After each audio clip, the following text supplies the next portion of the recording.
정치권 뒷이야기 나눠보는 정치 톡톡하겠습니다. 오늘 정치부 박재한 기자입니다.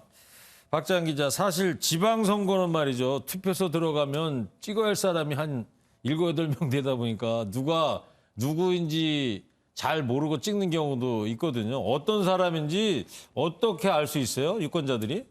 네, 그래서 이제 중앙선거관리위원회의 선거 통계 시스템에 들어가 보면 모든 후보자의 개인정보를 볼 수 있습니다. 예를 들면 현 주소, 직업, 학력, 재산 신고액, 병역사항, 납부액, 체납액, 전과 기록까지 알 수 있는데 저도 한번 들어가 보니까 가장 놀란 건 전과가 있는 후보자가 전체의 30%를 넘길 정도로 상당했다는 겁니다. 네. 특히 전과가 최대 14범이나 있었던 사람이 2명이나 있었는데 이 중 1명은 근로기준법 위반과 음주운전, 사기 혐의로 집행유예형 등을 선고받고 이번 군산시장 선거에 출마한 것으로 알려졌습니다. 그래요? 전국도 17개 시도지사 선거 후보 중에도 전과가 있는 후보가 20명이나 있는데요. 이 전과를 면밀히 보면 공무집행 방해와 폭행, 집회시위법 위반 등으로 1980, 90년대 처분받은 게 대부분이었습니다. 네. 뭐 전과 있는 사람 출마하지 말라는 법은 없지 않습니까? 예. 근데 전과가 이렇게 많다는 건 하여튼 놀라운 일 같고요. 그리고 요즘 윤석열 대통령하고 이재명 민주당 총괄선대위원장 지지자 간에 인터넷상에서 신경전이 있다고 그러는데 이 대선 끝났는데 왜 그래요? 네, 이 또 알아보니까 대형 포털 사이트에 오픈 사전이라는 게 있습니다. 예. 네티즌들이 검색과 추천을 많이 하면 온라인 사전에 새로운 단어가 등재되는 건데 한때 성렬하다와 제명하다라는 단어를 등재시키겠다며 경쟁을 벌이는 구도가 나타난 겁니다. 각각 인기 순위 2위, 3위에 올라가기도 했습니다. 성렬하다, 제명하다. 저도 그 기사 댓글 보다가 우연히 본 것 같은데 그 뜻이 뭡니까? 좋은 뜻은 아닌데요. 그래요? 네. 성렬하다는 망칠 것을 예상했으나 정작 망친 뒤 애석함을 담아 평가하는 말. 제명하다는 겉으로 인자하고 너그러워 보이지만 속으로는 그렇지 않다라는 의미가 적혀 있습니다.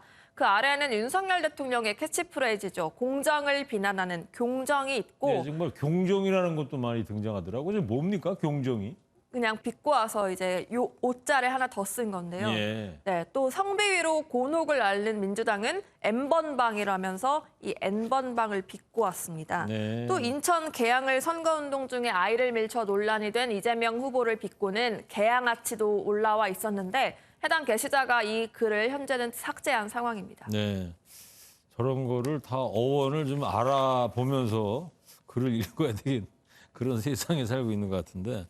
자, 민심을 표현하기 위한 건지 그냥 깎아내리고 보자는 건지 좀 헷갈리긴 합니다. 자, 이제 대통령실 인사 얘기를 해보려고 그러는데 어제 그 김성애 전 종교 다문화 비서관이 논란 끝에 자진 사퇴했는데 지금도 논란이 일고 있다면서요? 네, 계속 논란이 됐는데요. 동성애와 조선시대 여성, 일본군 위안부 피해자와 관련한 글로 논란을 빚었고 결국 사퇴한 이 김성애 전 비서관이 오늘 또 새로운 글을 올렸습니다. 자신의 글을 언론이 왜곡했다는 주장인데요. 동성애는 흡연처럼 치료될 수 있다라는 말은 후천적일 경우 치료할 수 있다고 재차 주장했고 또 조선시대 여성 절반은 성적 쾌락의 대상이었다는 말도 인구 대비 노비 비율을 짚어가면서 사실이라고 강조했습니다.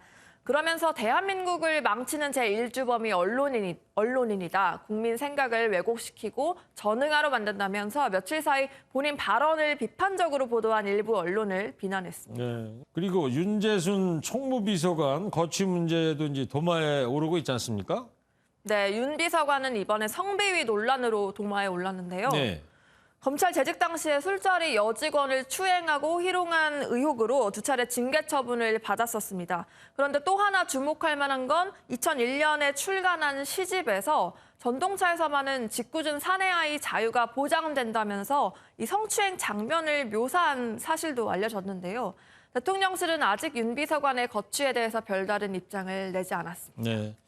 자, 윤석열 대통령 인사 문제로 골치 아플 텐데 오늘 보니까 주말 시장 방문 모습이 카메라에 잡혔다면서요? 네, 취임 후 첫 주말을 맞아서 광장시장을 김건희 여사와 함께 방문했습니다.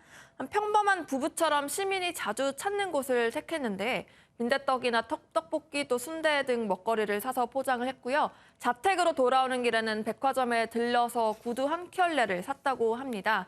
윤 대통령이 평소 대통령실 직원들에게 구두 밑창이 닳도록 서로 오가며 소통을 많이 하라고 이야기했는데 본인도 선거운동을 하면서 구두 밑창이 많이 닳아서 구두를 산 것 같습니다. 또 윤 대통령은 조금 전인 4시 반쯤에 남산 한옥마을에 가서 시민들과 소통하기도 했습니다. 네, 정치 톡톡 박장 기자였습니다.